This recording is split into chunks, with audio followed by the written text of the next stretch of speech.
po jako akawuwo.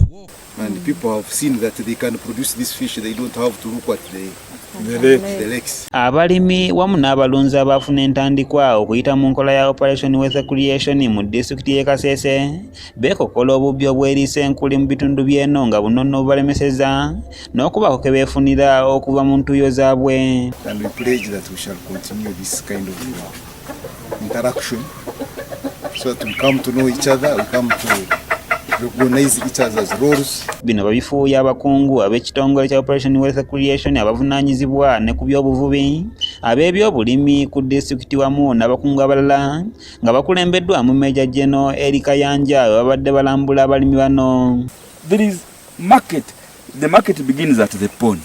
Here in the coast. It begins here. If you say I'm fishing, you see a lot of people coming here. To buy. Vivid example, I fished here on 24th.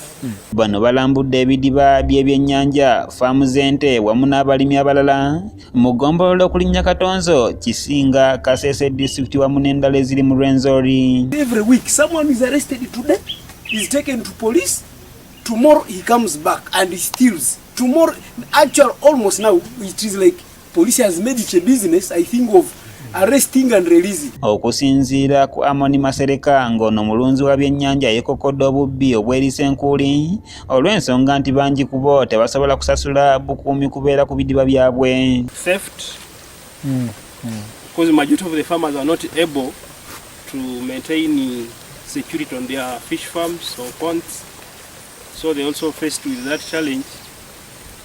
But to sum it up all, we are, as Ture Group, we are trying to come together to make sure we work together, and through that.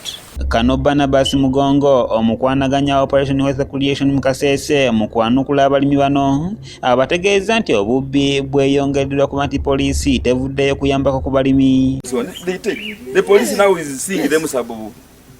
So they don't use police. Yeah, because police is not helping them. They take someone to police, they say keep him there for 2 days. Or 1 day, because so for them they take the right. Do you have the market where they Mumbere nakubiriza abalimi okukolaganira wamu ne basente b'ebyalo okusobola okulwanyisa obubbi buno obweriisa enkuli. Baraza at LSU1.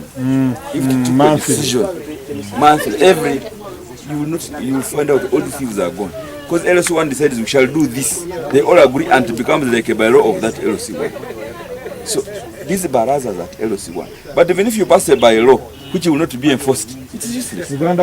Kano Philip Mugalula omukwanaganya w'enteekateeka eno mu Rwenzori agamba nti okugawa b'envuba embi ku nnyanja kiviiriddeko bangi okwetonderawo ebidiba mu balundde ebyennyanja byabwe era n'asaba ab'ebyokwerinda okubayamba okubikuuma. They had created a threat to the lakes. The lakes were completely depleted. 4 years ago you could not get a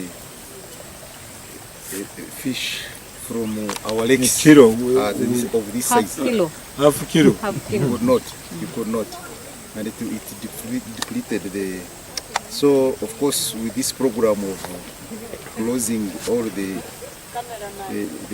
lakes, it has helped partly because it has created this pressure to have more ponds.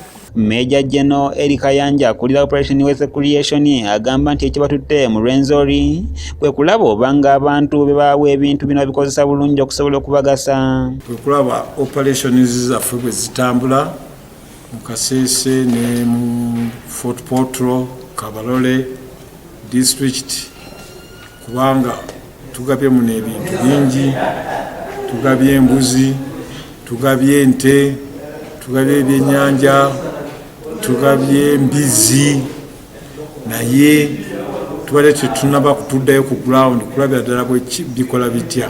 Ku bubbi obukyase mu kitundu ky'eno Kayanja agamba gavumenti yatwala obuvunaanyizibwa okuggulawo police post eziwerako ku buli ggombolola era waakunoonyereza okulaba nga Rwenzori ebamu ebyokwerinda ebimala. Gavumenti yaffe yatwala obuvunaanyizibwa buli ggombolola n'eteekawo kye tuyita police post. Simanyi ngenda ku finding out oba ne wuno bwe kiri nti buli ggombolola waliyo police post.